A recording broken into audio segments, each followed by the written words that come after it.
राहुल गांधी कह रहे हैं कि मेरी पार्टी में बहुत सारे शेर हैं, उन शेरों को मिलाकर चुनाव में जिताना मेरा लक्ष्य। 10 साल आपकी सरकार रही, आपको कम से कम 50 मिनट बोलना चाहिए नॉन स्टॉप कि हमने 10 साल में क्या क्या किया है। आदरणीय राहुल गांधी जी कार्टून नेटवर्क ज्यादा देखते हैं, एनिमल प्लेनेट भी देखते हैं, तो अच्छी बात है। मोदी जी के वक्तव्य सुन लीजिए, कांग्रेस कांग्रेस कांग्रेस कांग्रेस कांग्रेस कांग्रेस कांग्रेस कांग्रेस। ये कैसा शेर है? ये शेर नहीं, ये लकड़ बग्गा। अरे भाई मोदी साहब, आपने 10 साल में डबल इंजन की सरकार ने क्या किया वो बताइए ना आप जरा। आप वो नहीं बताएंगे। हाइना बोलते हैं, लकड़ बग्गा बोलते हैं। हर असेंबली कंस्टिट्यूएंसी में 4 इंग्लिश स्कूल खोलेंगे। कितने स्कूल कुल मिलाकर खोले कर्नाटका में या कितने स्कूल खोले तेलंगाना में? आंकड़ा चेक। आपने हरियाणा में स्कूल बंद किए और हमसे पूछ रहे तेलंगाना में कितने खोले। अरे भाई 10 साल में हमने जितने हरियाणा में खोले थे उनको आपने बंद क्यों किया? मेरे पे आंकड़ा है, 6000 से ज्यादा स्कूल है, एग्जैक्ट आंकड़ा देकर जाऊंगा। आप देश के प्रधानमंत्री, आप हिंदू मुस्लिम करने के लिए कुछ भी बोल देंगे। मतलब संविधान को भी 3 तलाक से जोड़ दिया। ऑल राइट गाइस, स्वागत है आप सबका इस चैनल के एक और नए वीडियो में। हरियाणा विधानसभा चुनाव के लिए वोटिंग 5 अक्टूबर को होगी और फाइनल रिजल्ट 8 अक्टूबर को आ जाएंगे। और इससे पहले बीजेपी ने उन सारी हदों को पार कर दिया है चुनाव जीतने के लिए जिनको शायद उन्हें करने की ज़रूरत नहीं थी। 5 सालों में जो काम उन्होंने नहीं किए वो अब वो चुनाव के कुछ दिन पहले करने की कोशिश कर रहे हैं। आपको मैं बताता चलूँ कि बीजेपी के नेता और गृह मंत्री अमित शाह ने यह जुमला छोड़ दिया है कि 4 साल के बाद जो हरियाणा में अग्निवीर आएंगे उनको हम पक्की पेंशन वाली नौकरी देंगे। अब ये वो कैसे देंगे ये तो आने वाले समय में ही पता चलेगा, लेकिन जनता ये कह रही है ये तो एक जुमला है। और दूसरा ये है कि 5 सालों तक उन्होंने किसान सम्मान निधि को तो नहीं बढ़ाया, लेकिन इलेक्शन से पहले उसको 6000 से बढ़ा करके 10,000 कर दिया है, और जिसकी किस्त आएगी 5 अक्टूबर को, जिस दिन वोटिंग होने वाली है। और इसके बाद भी उनको जब लगा कि शायद अभी भी हमारी सरकार ना आए और कहीं कांग्रेस इस बार ना बाजी मार जाए, तो उन्होंने बाबा राम रहीम को एक बार फिर से 20 दिन के पैरोल दे दिया है। और दूसरी ओर कांग्रेस ने इसका विरोध भी किया और इलेक्शन कमीशन ने अपनी कंप्लेन भी दर्ज कराई कि आप बाबा जी को इलेक्शन के समय में बाहर मत निकालिए, इससे हो सकता है कि हरियाणा में जो विधानसभा चुनाव होने वाले हैं उस पर इसका फर्क पड़े। लेकिन इसके बाद भी बाबा राम रहीम 20 दिन के पैरोल लेकर के बाहर आ चुके हैं। अब यहाँ तक तो सब कुछ ठीक था, लेकिन जो बीजेपी जातिवाद का हमेशा विरोध करती रहती है, उसी के पार्टी के और हमारे देश के प्रधानमंत्री नरेंद्र मोदी जी मंच से यह कह रहे हैं कि मैं तो एक गरीब पिछड़ी जात की माँ के कोख से पैदा हुआ हूँ, यानी कि मैं तो एक पिछड़ी ओबीसी जात से आता हूँ और इसीलिए ये लोग मुझे गाली देते रहते हैं। अब मुझे यह नहीं पता चल रहा है कि 10 साल से केंद्र में प्रधानमंत्री मोदी जी प्रधानमंत्री हैं देश के, उनका इतना सम्मान है, और इस सब के बाद भी चुनाव के समय में इस बात को लाने की क्या ज़रूरत है? क्या अभी भी उनको ये लग रहा है कि 10 साल उन्होंने जो काम किया है उसके बिहार पे जनता उनको वोट देने वाली नहीं है? तो चलो हम विक्टिम कार्ड जाति वाला खेलना शुरू कर देते हैं। अब हमारे मुख्यमंत्री जी सैनी जी को भी गालियां देते हैं। हमारा और कोई गुनाह नहीं है, हमारा गुनाह यही है कि हम ओबीसी अति पिछड़ी माँ की कोख से पैदा हुए हैं, इसलिए गालियां दे रहे हैं। तो वहीं दूसरी ओर राहुल गांधी सभी जाति के लोगों को उनका अधिकार दिलाने के लिए लगातार सरकार से जातिगत जनगणना की बात कर रहे हैं, लेकिन इसको शायद अभी सरकार सुनने की इच्छा में नहीं है।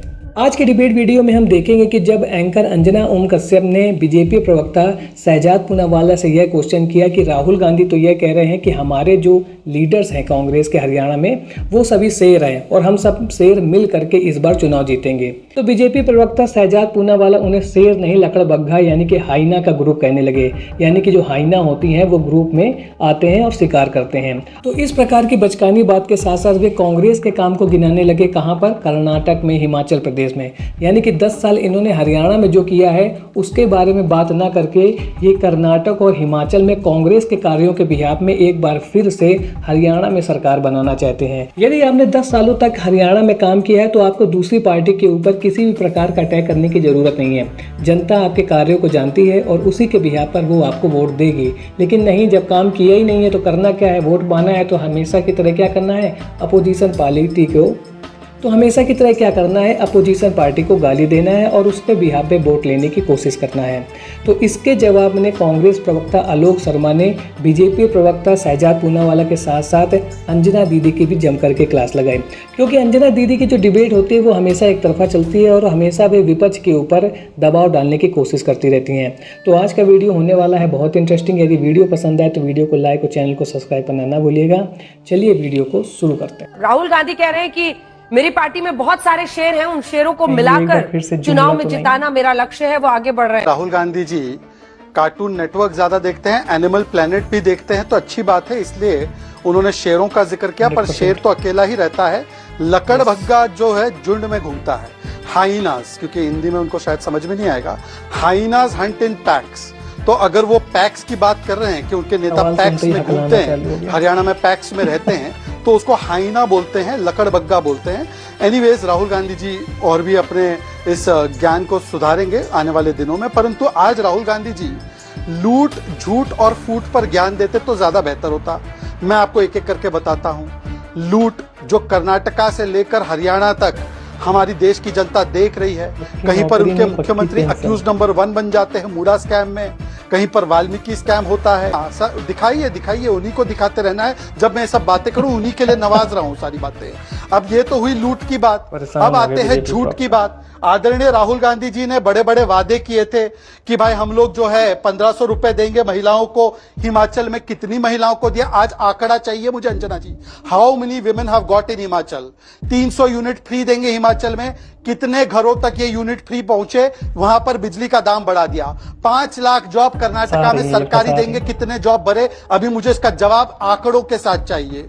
फिर free treatment in every mobile clinic in every village.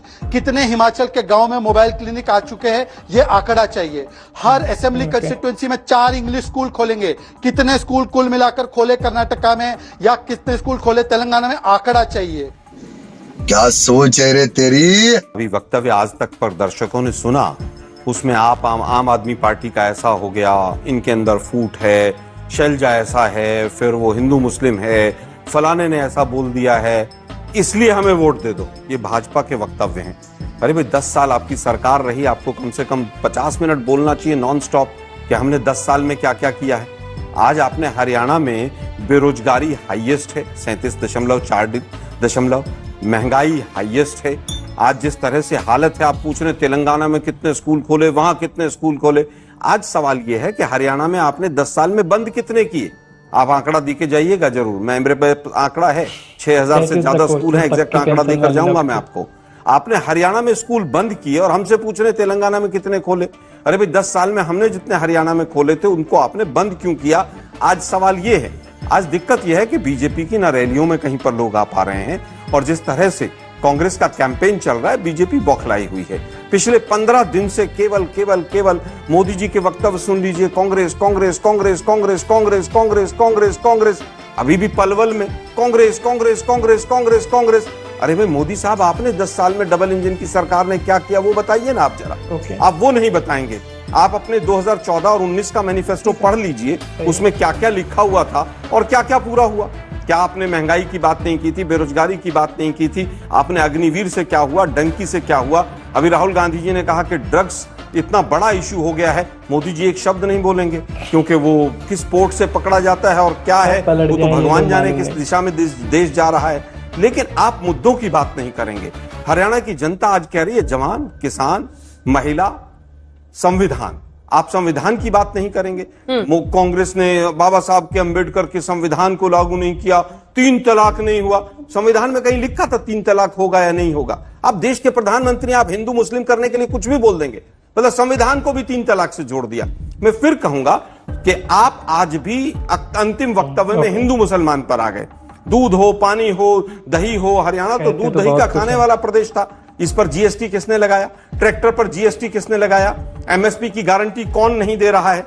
आज किस तरह से तमाम किसानों को जिस तरह से पीटा गया पूरे आंदोलन में, वो क्या था? आज मुद्दों की बात कीजिए ना, कि किसानों के लिए हमने ये किया। आपके 2019 के मैनिफेस्टो में था किसानों के वेलफेयर के लिए एक अथॉरिटी बनाएंगे। वो अथॉरिटी कहां है उसका एड्रेस देकर जाइएगा। आप तेलंगाना, हिमाचल, यहां वहां, लेफ्ट राइट, ये सब बंद कर दीजिए। हरियाणा में क्या किया? 10 साल आपकी सरकार रही, आपकी निकम्मी सरकार रही, आप मानिए। तो वीडियो को देखने के बाद आप इस बात को समझ गए होंगे कि भैया इलेक्शन जीतने के लिए कुछ भी करना पड़ेगा तो ये पॉलिटिकल पार्टीज करेंगी।